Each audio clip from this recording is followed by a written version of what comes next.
La novela La noche en la zona M de Alberto Chimal fue escrita y publicada en 2019 por el Fondo de la Cultura Económica.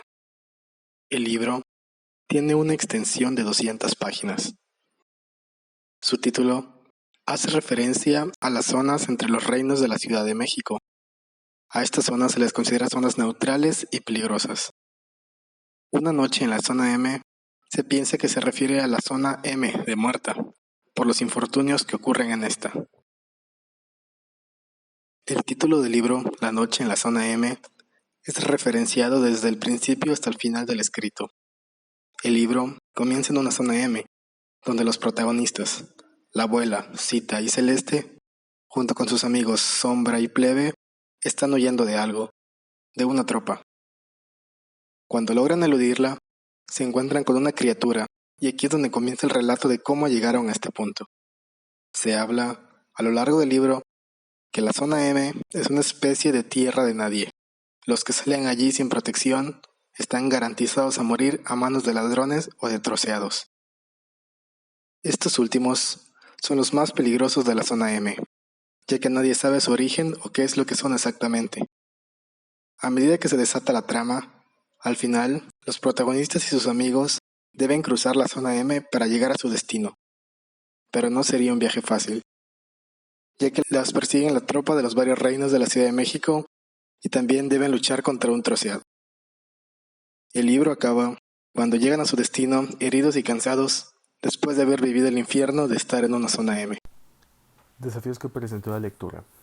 La lectura puede ser un poco confusa al principio, sobre todo porque la cronología de eventos no es lineal y es a través de la perspectiva de diferentes personajes. 3. Para ser específico, y quienes consideramos son los personajes principales: Cita, Lucina y Celeste.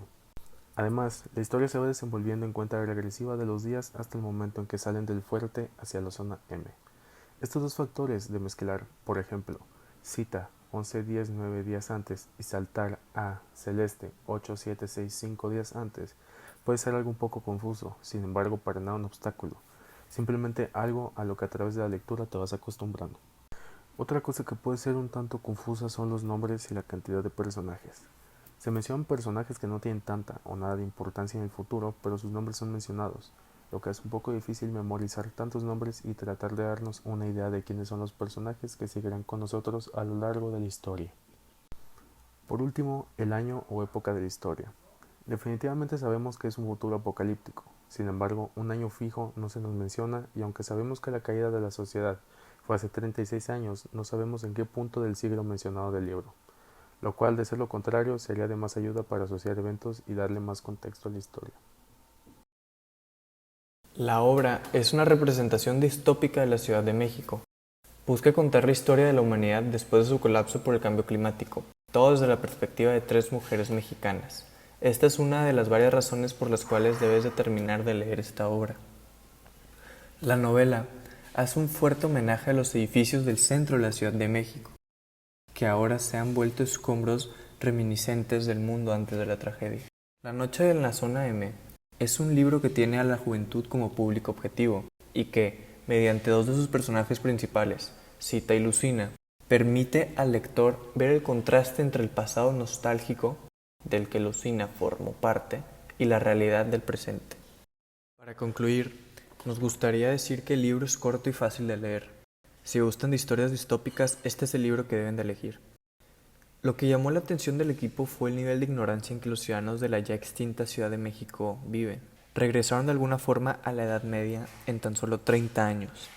Se piensa que el autor pudo haber extendido los años en que ocurrió la gran catástrofe, ya que no es muy creíble que en solo una generación, y en menos de una generación, la gente vuelva a tal nivel de ignorancia.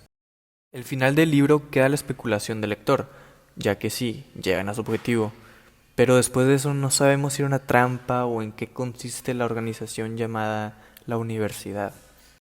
De igual forma, el equipo recomienda leer el libro, ya que da conciencia acerca del cambio climático y sus efectos negativos, aunque distópicos, que podrían ocasionar en un futuro. Gracias.